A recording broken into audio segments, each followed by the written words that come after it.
guys, welcome back to Play Like a Girl. I'm your host, Gianna Cambria, and can you believe we're already at episode 19?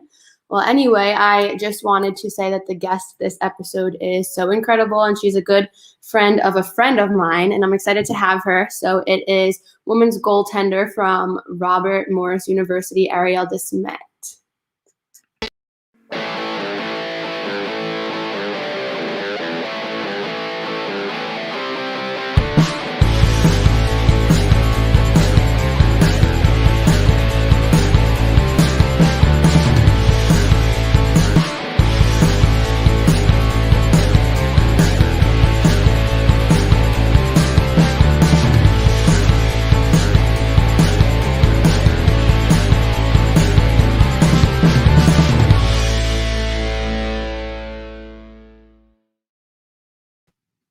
Hi, Ariel. How are you? Good. How are you? Thanks for having me. No problem. I'm excited to have you here.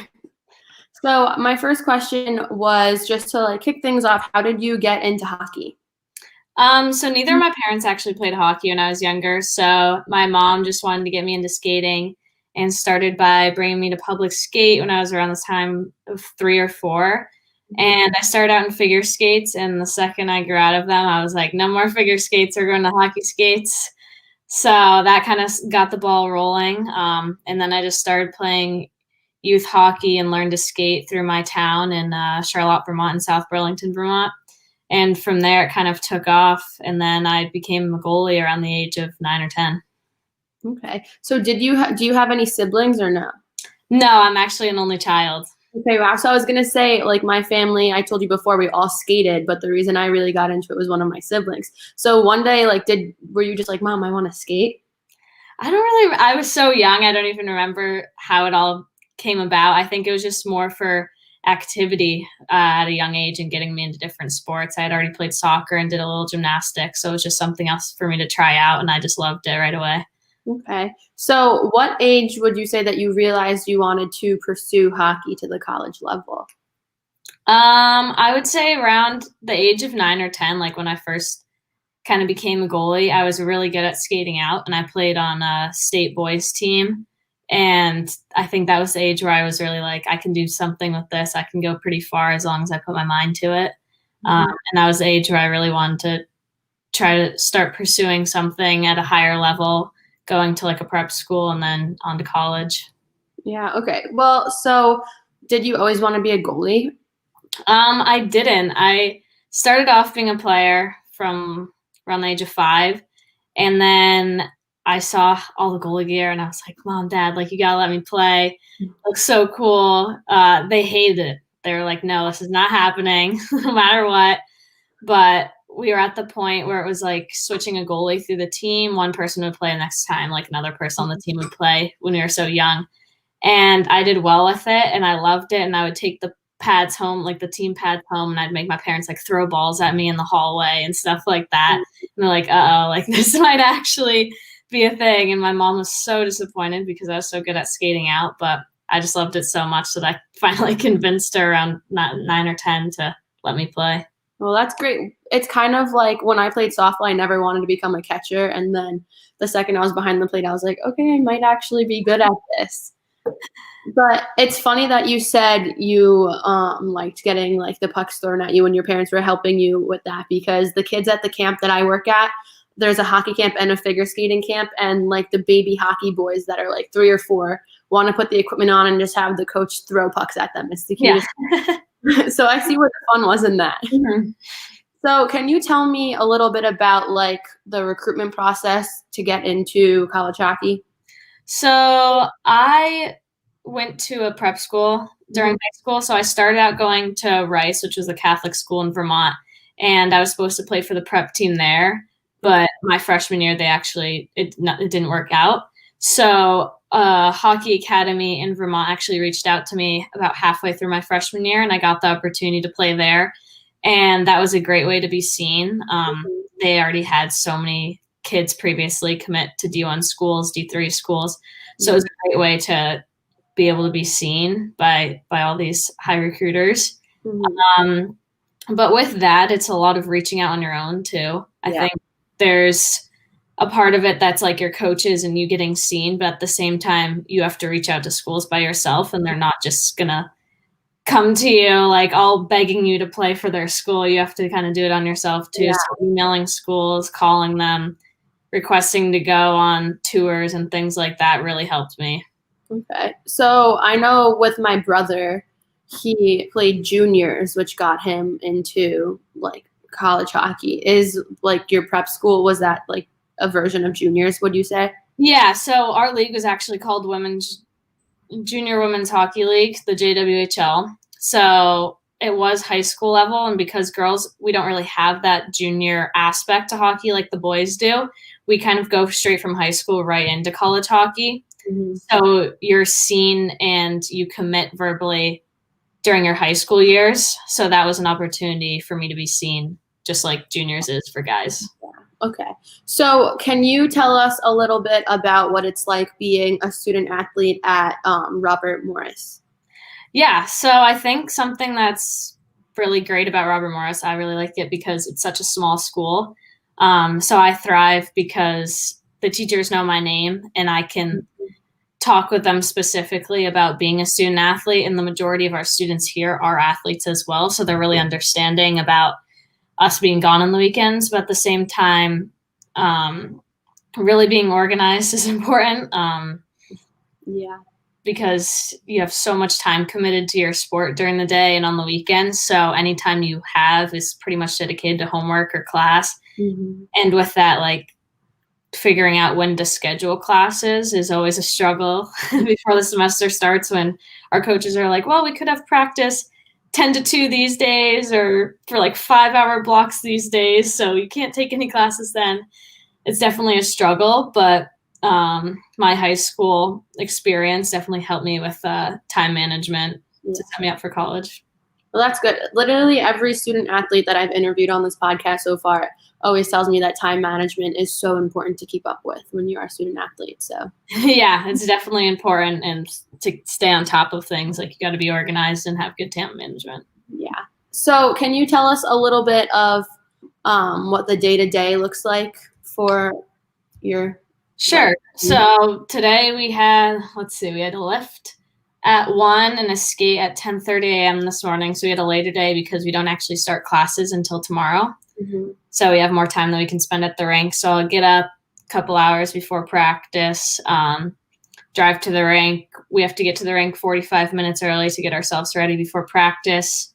Right after practice, we have a lift for about an hour, and then sometimes we'll have meetings or video sessions after our workout. And then we usually come back here, and I have a lot of online classes this semester, so I'll do some online homework for a few hours. And then I have night classes, so I'll drive to school, and I have like a 6 to 8 o'clock night class usually. And then on the weekends, if we're away, we usually leave on a Thursday and get back on a Sunday. Okay. Well, it seems like you're going through with it really well so far. Yeah, I'm used to it by now. 3 years later, I'm finally used to it. Well, that's kind of, you guys go back so early. We go back in like a week. Yeah, we had to be back December 26th because we practiced the 27th. So, So how would you say that COVID has affected your practice, your schedule, and the season so far? We're actually pretty blessed with that. We've been able to play a lot more than we thought we were going to game-wise. And I know all the Ivy Leagues like pretty much canceled their season. So thankfully we weren't in with that. And there's a lot of teams that haven't been able to play at the D3 level and at the D1 level. So we've actually been pretty blessed with that. And our league has made some great changes to let us play. But I think the biggest thing for us is we're not allowing fans still. Mm-hmm. So like our parents and stuff can't come. And one of the biggest decisions right now is if they're going to let the parents for our seniors come this year. So that would be a big deal. Mm-hmm. But other than that, I mean, we're practicing normally. We have to wear masks. We get COVID tested like crazy. When we played Penn State, we had to get COVID tested 6 times the week prior to playing them. So yeah, I think just getting used to some of the COVID protocols are the major thing for us. Sorry, was it just Penn State that you had to get tested 6 times for, or every school that you play? We go by the team we're playing school rules. So this weekend we're playing Syracuse, which I believe requires 3 or 4 tests the week prior, but Penn State requires 6 out of the 7 days for you to be tested if you're negative. So That's crazy. yeah. So what would you say is one thing that you miss the most from your pre-COVID seasons? I mean, in girls hockey, we don't get very many fans, but I think that's a huge part. And even our band, like that's such a little thing, but we realize now like how much of an impact they really had. And it makes a difference when we don't have that many fans, just being loud and having other people able to come. And I think the other thing is we're playing all in-league games this year, so we don't get to experience teams out of our league, which has been really fun in the past because we've played a lot of top 10 teams in the past, which has been great. All right. Well, I mean, I will say I did go to a lot of my brother's games, and he played for NYU, and whenever the band was missing from one game, everybody knew because they were like the biggest hype man ever, and they were just so fun. But actually, the basketball team here has like cardboard cutouts. Do you guys do that for like the stands? We don't. Some of the teams we've played against has, but I don't know why we haven't implemented that yet. Well, I hope that for your senior year, your parents get to sit in the crowd. Yes, I think it should be fine by next year, but yeah, it's disappointing that they can't come to any this year. Yeah. Well, so after talking to some of the other guests that I've had on Play Like a Girl, they told me that because of COVID, all the new freshmen that came onto their teams, like it was a bit harder to get to know them and to like be comfortable with them. Would you guys say that you guys have the same issue, or has it been like easy for you guys? It's been easier now, definitely at first. The first 2 weeks that they were here, we were in pods. So we had 3 different pods on our team, and everyone who lived on campus, which is the sophomores and the freshmen, we couldn't see them for the first 2 weeks. So that was really hard. And it was just, we didn't get to know them. We only have 3 freshmen. Okay. So it's been a lot easier now. And with all the time we spend at the rink and stuff, it's been a lot easier now. But at first it was hard because they didn't really get to spend that much time with us. And I think that was challenging for them as well. Yeah. When I was talking about this to like another one of my guests, I was saying, imagine being a freshman in this position right now, like your first year on a team and it being the first COVID season and like just not getting to know everybody. Like that's it's hard on them, you know? Yeah, we actually had a freshman leave because she's like, I can't do this. And I was like, no, you don't know what it's like. This isn't normal. No. Because we didn't know if we were even playing games at that point. And it's like, it was too much because of all the work you put in and not really, games are what you get out of it. So not having to experience that is hard. Yeah. So did you have 4 freshmen and now there's just 3? Yeah. We had 4 freshmen to begin with. One of them was hurt. One of them left. And now we have 3 healthy ones, thankfully. Well, that's great, though. So when you were a freshman, did you start or did you, like, make your way up? I actually split time, which was really exciting. When I got recruited, they kind of hinted at the fact that I would be battling for a starting position. And, I mean, in the end, I kind of did. In playoffs, I ended up playing, and that was really cool.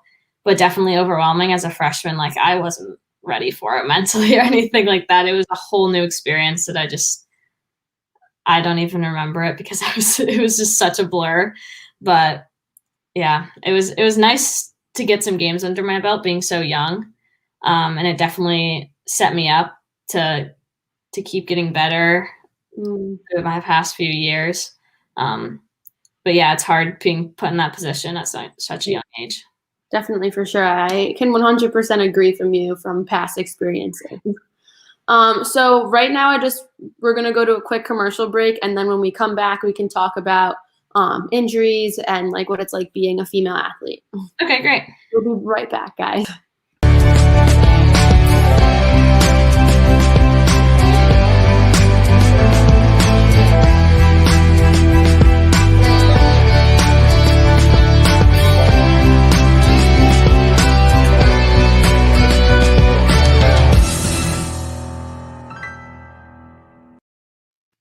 Welcome back to episode 19 of Play Like a Girl. We're with Arielle today, and we were just talking about her college hockey career so far. But now I just want to get into some injuries. Was there ever a time where you were injured and you thought it would be like the hardest thing in the world to come back from it? Yeah, actually, my freshman year, I was playing in a game and I got injured pretty bad. And I didn't really know the situation until the game was over because my adrenaline was just so high. Mhm. So after the game, I got put in a sling. I hurt my shoulder. It almost completely popped out. I almost dislocated it. But my adrenaline was so high that my muscles were so tense that it actually kept in place, which is kind of amazing. Um, but after that, I was out for 2 or 3 weeks, and that was really hard because I was just starting to take over that starting position as a goalie, and it was Yeah. something I was really looking forward to. So having that setback was really challenging mentally and physically. Um, and to this day, I have torn cartilage in my shoulder, and that's just something you got to deal with until you get surgery, which I'm hoping I never will. But It sounds like it hurts though. yeah, I have to wear a brace every game now under my gear, and it's just something that I've learned to deal with and work with in the weight room and rehab and stuff like that. Yeah. Well, at least you still get to play. Yeah, it wasn't a career-ending injury, thankfully. So I just asked you that because I know injuries, especially in hockey and skating, it's definitely so hard to get back into it. My brother, one year when he was playing juniors, got like hit so hard that his entire femur bone snapped in half. So he had a brace like literally from his inner thigh all the way to his toes. He was almost out for like an entire year, and it was just so hard. I remember him literally saying that he like didn't even want to. He felt like he couldn't step back on the ice because he just didn't want to. Yeah, I've had so many teammates in that position, breaking legs, dislocating shoulders, ribs, arms, whatever you want to name it. But yeah, it's really hard for them to come back, and all the work you have to put in just to try to get to where you were before is crazy.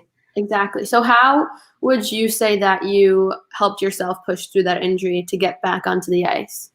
I think one of the main things was like realizing to never take something for granted. Like the experience of playing D1 college hockey is something that barely anyone gets to experience. And having an injury can't stop me from getting back on the ice. And I did so much work to get in the position that I'm in today.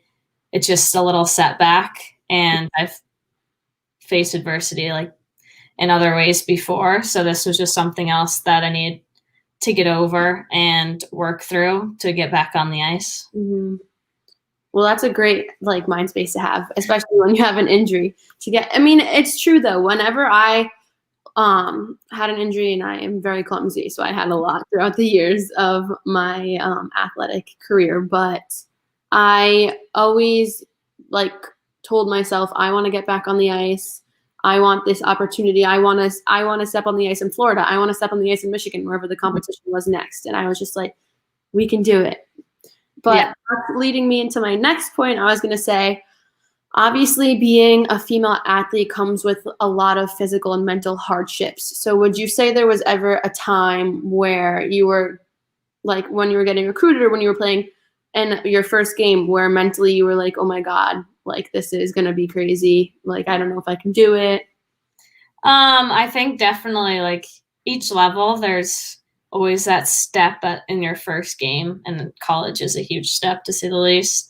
Where you're like this one, it's overwhelming because you never thought you'd make it. Like it was always a goal and you just never thought it would happen. We wear heart rate monitors actually during the game, and when my name got called, one of my trainers has a video recording my heart rate, and it just completely spiked. Oh my Like, God. so if that doesn't tell you something, I don't know what will. But yeah, the anxiety, the nerves are definitely there. When speaking as a female athlete, I think there were tons of challenges along the way. Hockey had always been a boy-dominated sport, still is, but growing up in that society, I think was challenging and definitely was hard. It wasn't easy for sure because I was always the one girl on the boys' team kind of a thing, and so that was always interesting growing up. Yeah, that was one of my next points because I remember when I played hockey for less than a year. When I was first like trying to get into it, all of the boys on the team were like, you're a girl, like you're playing hockey, girls don't play hockey, blah, blah, blah. And I was like, well, girls can do anything. Like, how would you, Yeah, for sure. yeah, and especially you, because you made it to the college level. So how would you say you got out of that mental space? I think just honestly, growing up with youth hockey, there are kids that were clearly going to stick with it and clearly not going to stick with it. Mm-hmm. And I always wanted, anytime they would say something, I always wanted to like push myself to be better. So I would do things, pay attention more, just do anything to try to prove them wrong. And that was just always my mindset from a young age. But yeah, I grew up probably until high school. I played on boys teams, being the only girl. Just because it was stronger. Girls hockey in Vermont was just not very strong, so I kind of always had to play with the guys. And I would try out for teams, and even some coaches would be like, "Yeah, we're not taking you because you're a girl. Not because you're not better, but because you're a girl. We can't have you on the team because they'll change the mindset of the team," or things like that. And that was always hard, to say the least. But yeah, I think in the end, proving them wrong there's no better feeling than that. So yeah, that's ridiculous though. They shouldn't have been like, oh, just because you're a girl. Yeah, I was like, you're a grown man. What is that teaching your son? What the hell? Okay, so if one of your students came up to you, or a younger female college athlete came up to you, and she told you that she was struggling with these mental mind games that we were just talking about, what is like a piece of advice that you would give to them? I think one of the things is to take a step away and take time for yourself. That's one of the things that I've been trying to do too. We'll spend like 6 hours at the rink every day, and that's a lot. That's hard, especially if you're not like right now. I'm not playing right now. I didn't play last weekend. So taking a step back and realizing what else there is in life. Like, it's not just your sport. Yes, we're here as student athletes, but like, be a college student, like have a fun night, go out and do other things, like focus on something else that you enjoy so you can come back to the rink and have fun with it like we did when we were younger. I think one of the things that's so hard as a college athlete is we lose the fun in the sport because we're so focused on playing. And if our coaches don't play us or don't like us or things like that, we're at the rink so much where we start to get annoyed going to the rink 6 hours. So taking a break is such a big thing that can actually make a difference. So no, I definitely agree with that, because when I was in high school, for skating, you have to take tests to like eventually get to the next level. It's kind of like the same thing. Yeah. But so we would have to go up to we would have to get judged by a panel of 3 judges, and you would go on the ice by yourself and do an entire test. And there was like 1 month where I was taking my senior test, and you get your gold medal after that. And I was waking up before school, like maybe 6 out of the 7 days of the week. And I just remember waking up every day, and every other day that I woke up, I'd be like, oh my God. Yeah, it sucks, and you don't want to do it. Yeah, it's so draining. It's like, I don't want to go to the rink to go to school and then go back to the rink after. Like, I just need a day off. And sometimes a day off is something that everybody should take, you know? Yeah, and with that, like, even though I just said about not going to the rink extra, I really enjoy coaching, and I love seeing like the younger generations and sharing my knowledge. So one thing that brings me a lot of joy is going to coach the youth teams here at RMU, and just sharing what I know with them and just seeing how much fun they have just skating around and doing dumb stuff, but they just have so much fun, and it brings the joy back into the sport. No, definitely same. I actually am also a coach, so I can see where you're coming from. The girls over the summertime when I go to camp, they just, even if they're not practicing like their routine, or if they're not practicing like a move or a spin or a jump, and they're just talking to each other at the rink, or they're just like playing a game, they just have the time of their lives. So it's important to do that as well, you know? Yeah. Well, what would you say your favorite thing about coaching has been so far? Definitely just like seeing how I can be a role model. I've always looked up to other people, my coaches in the past that were like D1 hockey players or college hockey players. I was like, wow, like they're so cool. But now like realizing that other kids kind of see me that way is crazy and blows my mind. But I love just kind of giving back to the game, if that makes sense. Yeah. And sharing my knowledge and like helping kids, specifically the ones who I can see kind of want to go far with it, because they just get so much out of it. So like you said, in the summers, I coach all summer too. That's my job. I moved to New York and I coach all summer and live there, and it's a ton of fun. And I wouldn't trade it for anything. I love it. So Yeah, giving back to the sport is definitely a big part of it. I agree with you. Also, over the summertime, like how we're talking about before, hockey is a male-dominated sport, and figure skating is a female-dominated sport. There was a young boy at my camp who was so passionate about figure skating. He loved it. He was doing crossovers around the ice, like not caring what anybody had to say about him. And obviously, like they were at a young age, so the campers would make fun of him. Like they were like, "Oh, boy doesn't figure skate," blah blah. But like I took him under my wing, and I was like, "Don't listen to what anybody has to say about you. Yeah. Skate for yourself and do what you love." And at the end of the summer, he like wrote me a note and made me a bracelet, and he was like, "You're my favorite coach in the entire world, and I love coming to the rink. When I see you there, it makes me so happy." And that's like one of like the most heartfelt things ever, and that's what I love about being a coach. Yeah, like things like that. You can't get it through anything else. Mhm. The relationships and how they see you is like nothing else. Yeah. So, leaning out of that, what would you say one of your favorite memories is from your college career so far? Like a game or like being on the bus? Because I know bus rides are fun.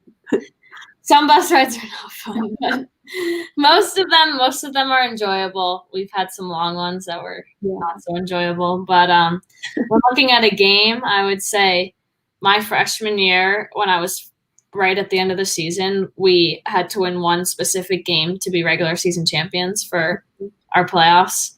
And I actually got to start that game, and that was my first shutout that I've ever gotten.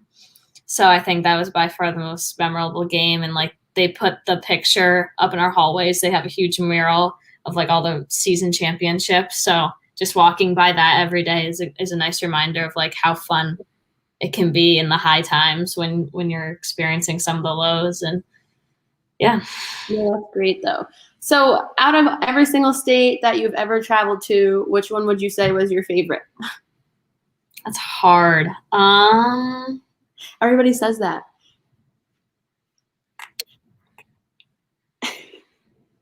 I mean, Minnesota was pretty cool. I've been there a few times. Where else? We've gone to some pretty cool places in Canada. When I was around the age of 14, I think, we went to Ottawa for a tournament, and they had a huge ice festival going on, and we got to skate on the canals, and that was really cool. Oh, sorry. We haven't gone anywhere warm. I would say somewhere warm, but yeah, we don't travel anywhere warm for hockey. So yeah. I was gonna say, have you ever been to Lake Placid before? Oh yeah, I've played there a lot. That's fun. Yeah, it's hard because that's so close to my home and places like that. So, but yeah, I love Lake Placid. I was also gonna say my brother. One of like my oldest memories of we used to have a minivan to go everywhere. My brother and my mom and dad, yeah, they took the seats out of the back of the minivan, and my brother would sit there with his hockey gear and like 4 boys with all of their equipment, and they would just sit in the back of the car. My hockey academy when I was in high school was also located in Stowe, Vermont, and that's a beautiful place if you've ever been there. It wasn't somewhere I traveled, but it's somewhere I got to live during high school, and that was really cool. Yeah, that is really cool. Well, I know that jerseys is like hockey jerseys are very significant to some players. So which one out of all of your seasons of hockey would you say was your favorite jersey and why? I have to say we're wearing one right now. That's technically like our 4th jersey, and it's our retro jersey, and it's a cream color. It's really cool. It's something different. Our colors are normally red, white, and blue. So like having an off-white cream color is different. Yeah. It's cool. It's something out there. Mm-hmm. So, yeah, I'd probably do that one. I know because my brother keeps his favorite jersey. So in our garage, we have like 4 or 5 of his favorite ones hanging up. I had one when I was younger too that was black. We were red, white, and black, and we always had red and white jerseys. And then we had a black 3rd jersey that was really cool too. Yeah. So when you said that you come to New York to coach, where in New York do you go? So over the summer for the past, this will be my second or third year, I think, this year. I go to Albany, New York, and I work for a company called Mac Goaltending, and he coaches me, and then I coach younger kids there too. And there's a few other Division I goalies, and we all go and live there over the summer, and it's a ton of fun. We all get different apartments around the area. My boyfriend is actually from there, so I get to spend the whole summer with him too. Oh, that's great. And just going to the rink for like 8 hours and coaching and then skating as well and working out and then going to like a lake or something at night is just so much fun. I wouldn't trade it for anything. It's been a great experience. I bet. Well, the reason I was asking was because I was wondering if you were near my rink, but Albany's a little more up. Yeah. I don't know if you've heard of the Westchester Skating Academy or like Rye. Have you heard of Rye Playland? There's a Rye rink there. So I work there too. I think I've heard of the Westchester one, yeah. So, sorry, I'm getting so off topic. I'm going to ask, this is the last question I always save for last for every single one of my guests. As you know, our podcast is called Play Like a Girl. My last question is, what do you think it means to play like a girl, and why is it so important for the younger generations of female athletes to understand the significance behind it? I think playing like a girl, specifically in hockey, any sport, is proving people wrong. I think there are so many expectations that sports in general are for guys, hockey's for guys, and that girls can't play, they're weak. There are so many stereotypes like that, and I think proving them wrong and showing them what we can do is so important for younger female generations coming up, and to show them what we can do is just something that we want to pass on to future generations. I definitely agree. And I would say to not let anybody influence the way that you play, no matter what sport it is, and just be yourself and try to like blur out the noise of what I was saying before, of what people are saying. Just do your sport for you, don't do it for anyone else. I agree. Well, thank you so much, Ariel, for being on the show. I had a great time talking with you. Thanks, you too. Thank you for having me. No problem. Bye. Bye. Thank you. No problem. Okay, so that was Ariel. I hope you guys enjoyed podcast number 19. I enjoyed speaking with her. She had a lot to say, a lot of great things, and I loved what she had to say about coaching because I felt the exact same way. But make sure you guys are here for episode 20 next week. That's crazy. As you know, this is the podcast called Play Like a Girl for the girls. Bye.